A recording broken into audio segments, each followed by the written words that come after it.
Good afternoon, I'm Denise Tan, and this is One News Now. Yet another steep hike in petroleum prices may be coming next week. DOE Oil Industry Management Bureau Director Rino Abad is projecting an increase of over 1 peso per liter. He told Radio 5 that this is based on how the trading is going so far. If the increase pushes through, it will be the 11th straight week of hike in oil prices. Abad is hoping that supply cuts from oil-producing countries will not impact Philippine petroleum prices and trigger them to go up by more than a peso in the next few days. Abad has predicted that oil price hikes could persist until December.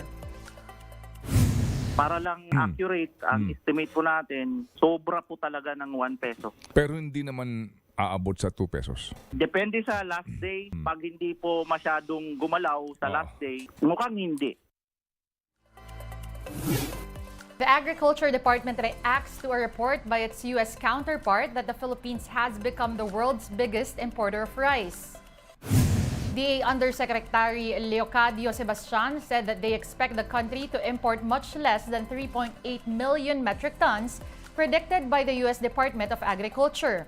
Sebastian explained the USDA projection only indicates that the volume of rice imported in 2022 was over the deficit. He also noted that with intensified local production, there will be lesser rice imports next year. Sebastian did not say how much grains the Philippines will buy from foreign traders in 2024.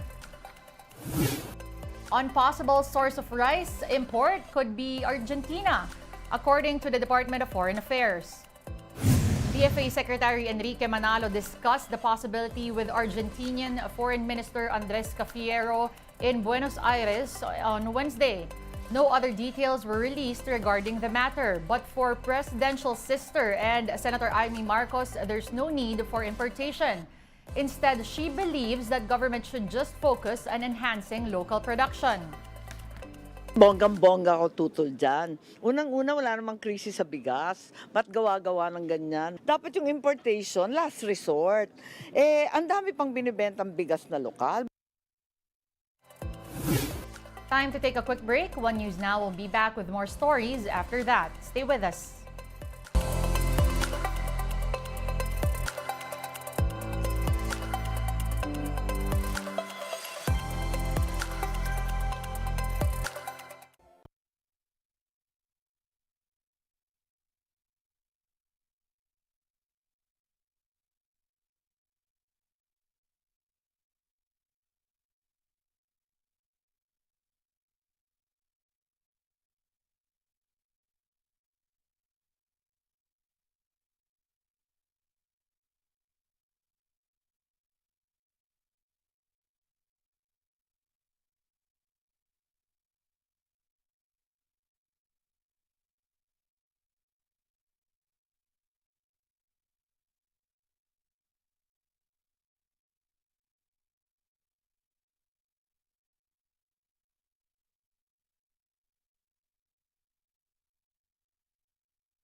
You're still watching One News Now. I'm Denise Tan. The word war goes on between Vice President and DepEd Chief Sara Duterte and opposition lawmakers Risa Hontiveros and Castro.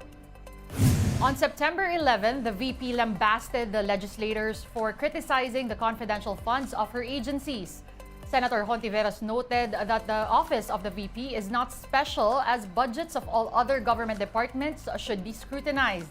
After that, Duterte had this to say in an interview. I do not respect Ms. Castro and Ms. Hontiveros. I have no respect for them. Hindi naman kami ever nagsabi na special ang Office of the Vice President. We respected the process doon sa budget hearing ng House of Representatives and ng Senate. The discretion, the decision whether to grant confidential funds is really up to Congress.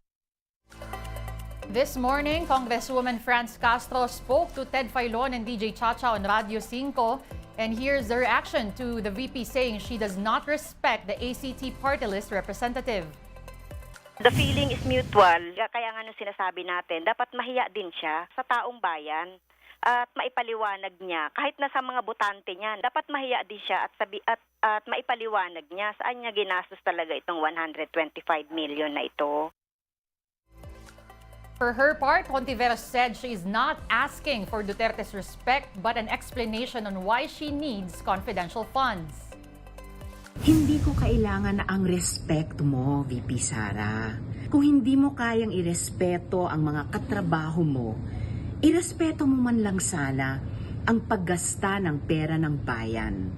Higit 1 linggo na, simula nang nag-hearing tungkol sa confidential funds, pero mas marami ka pang patutsada kaysa sa paliwanag. Let's now take a quick look at today's other top stories. The death toll in Libya's coastal city of Derna climbs to 11,300 as search efforts continue following a massive flooding. Some 10,000 people are also reported missing in the Mediterranean city. Rescue teams have arrived from Egypt, Tunisia, the United Arab Emirates, Turkey, and Qatar as more survivors feel abandoned days after the tremor. The killer of OFW, Julie B. Ranara, has been convicted in Kuwait. The Foreign Affairs Department said the sentence was 15 years in prison for murder and another year for driving without a license. The DFA added that Ranara's killer, the 17-year-old son of her employer, received lesser penalties for being a minor. The 35-year-old OFW was brutally killed in January this year, with her body found burnt and mangled in a Kuwaiti desert. In our weather watch, the southwest monsoon or habagat continues to bring rains nationwide, but it may start to weaken and may no longer affect the country next week. Meanwhile, Pag-asa continues to monitor a low-pressure area off Itbayat, Batanes. It has no direct impact and may exit the Philippine territory within the next 24 hours. Overseas, NASA has a new director of research into unidentified anomalous phenomenon or UAP. NASA Administrator Bill Nelson made the announcement after a panel of experts called for more efforts to gather data on UAPs better known as unidentified flying objects. Nelson also disclosed that so far, experts found no evidence of an extraterrestrial origin for unexplained phenomena. On a personal note, Nelson shared that he believes there is life that exists beyond Earth. However, he said chances of otherworldly beings on the planet are low. Recall that earlier this week, 2 supposedly non-human bodies were presented during a congressional hearing in Mexico. In June of last year, NASA commissioned an independent study team to examine unidentified anomalous phenomena. We did so with a few goals in mind.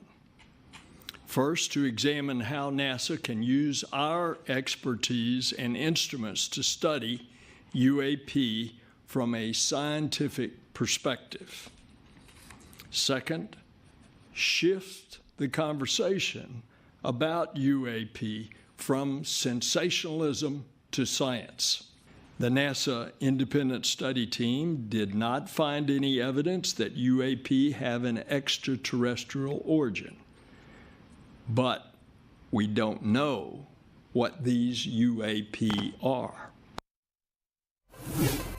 One News Now will be back at 3:15 p.m. Join us again later. I'm Denise Tan. We are One News.